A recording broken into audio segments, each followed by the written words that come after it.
Hello, my kings and queens. Adrian Fly Free here. I just want to be able to say something about why I always say that people should learn how to live instead of just merely existing. Someone asked me recently about why I always talk about flying. I am afraid of birds. So the person that asked me said, "You always talk about flying, but you are afraid, petrified is the word, petrified of birds." Okay, something happened to me when I was younger. I think I was 10 years old riding my bike, and I had an incident with a pelican. So there lies my fear of birds. I don't like to have them up close to me, and I don't like how their wings sound when they're flying by me, especially big birds, especially. And it wasn't a pelican, it was a pigeon. So even though I'm afraid, petrified of birds, even though I'm afraid of heights, I get in the airplane and I fly often, but even in flying, I still have a fear of flying. Nonetheless, I regress. I still say to fly free. And this is what I mean by flying free. For me, flying free is the inner side of me learning how to live unapologetically. I have flaws. We all have flaws. But one thing I always say about me is I want to always know what my flaws are. Even if it hurt, it's going to hurt. It's going to look ugly. But if I learn what my flaws are and I always search to seek improvement of myself and not someone else, then I see what those flaws are and I work on them myself. I make sure that I stay committed to understanding what my flaw is, why I have that flaw, and what changes am I going to make. I don't have to make a broadcast about, what type of flaws I have to any, person or anything like that. But when you acknowledge that you have flaws, that's acceptance of being humanistic. You will also acknowledge that other people have flaws too. And so that being said, when other people have flaws, I may not like them.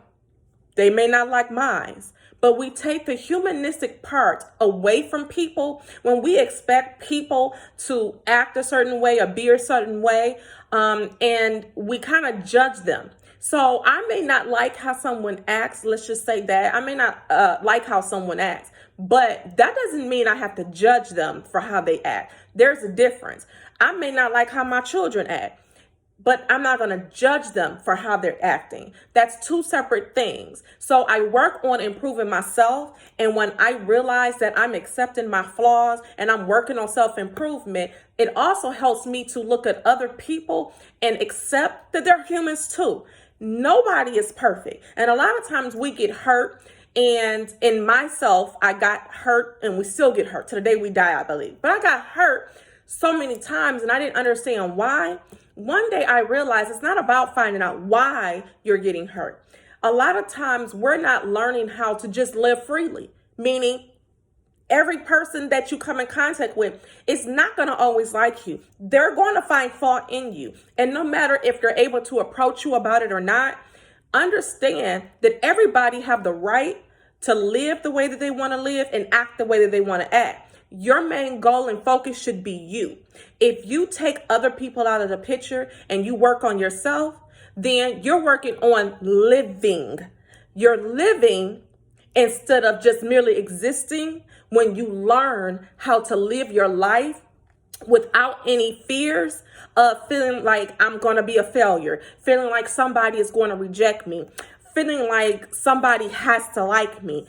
Your restraints that you put on yourself and the chains that you put on yourself, you lock yourself away and you lock yourself in bondage because you feel that other people have to always like you. Other people have to always accept you. Other people have to always appreciate you. And the truth of the matter is everyone is not going to appreciate you.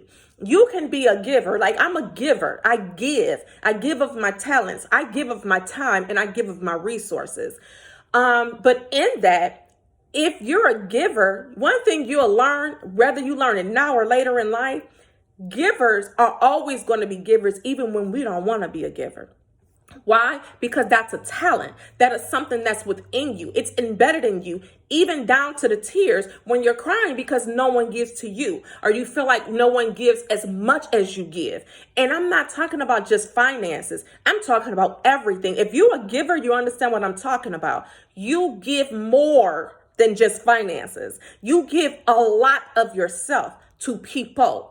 And that's in your time, in your deeds. And like I said, in your different type of resources and your talents and your time. Your time is precious. And everybody don't understand when people say my time is precious. A lot of time people get offended by that word. But when people say that, it's because they now come to accept that they understand time is a valuable asset. We're not guaranteed the next moment. So if I give you 10 minutes of my time, that's personal. That's something that I treasure. It's a prized possession because it doesn't even belong to me, because one day I'm not going to be here. So when I talk about living and flying free, I mean really spreading your wings out like a bird, right? And flying. One of my favorite insects is butterflies. I love, love, love butterflies. Now, those I'm not afraid of. But every time I think about flying free, I think about how butterflies fly. I think about how freely birds are able to fly in the air. I think about how we also can fly free if we decide to accept some of the things that's in our lives as humanistic flaws, not beat ourselves up for being flawed. Not beat ourselves up for making mistakes. You're going to make mistakes. You're going to make mistakes now. Then you're going to learn how not to make those mistakes, and you're going to still make mistakes later. It's a process. So once you understand that we're here and we're going to make flaws and we're going to make mistakes, our bodies are just made to be flawed. Why?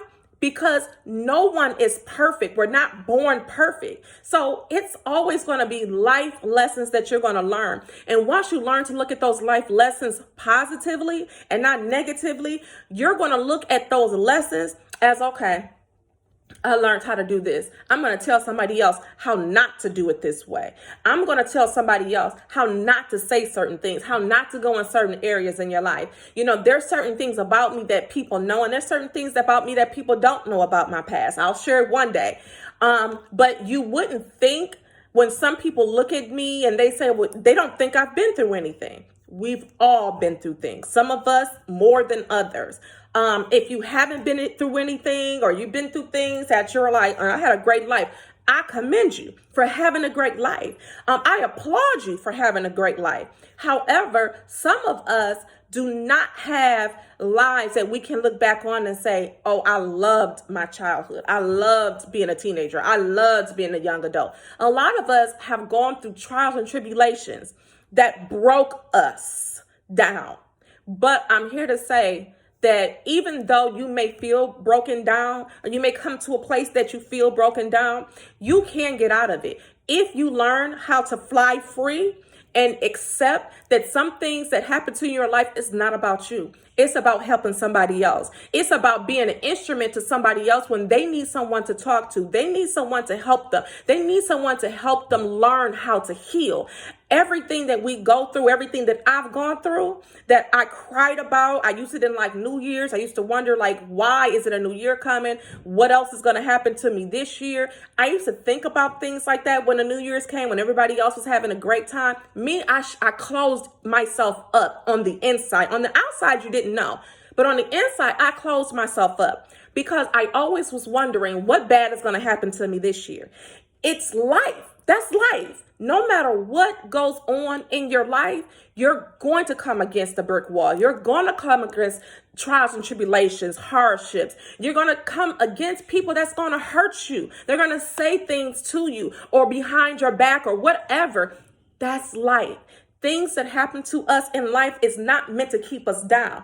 It's to help us become stronger. You will become stronger. The more that you've gone through in life and you realize that it was for a purpose, design purpose, you'll understand that you have a design destiny. You have a design purpose in life, and can't nobody take that away from you. So that's my tips on today about learning how to fly free. Spread your wings out and fly, my kings and queens. And know that anything that you've gone through or things that you may go through is not always about you. So don't take it personal. It may hurt, but learn how to heal on the inside. Forgive yourself for being humanistic and forgive others for being humanistic. We all have humanistic flaws. Everybody, kings and queens, have a great day. Until next time, I'm Adrienne Fly Free.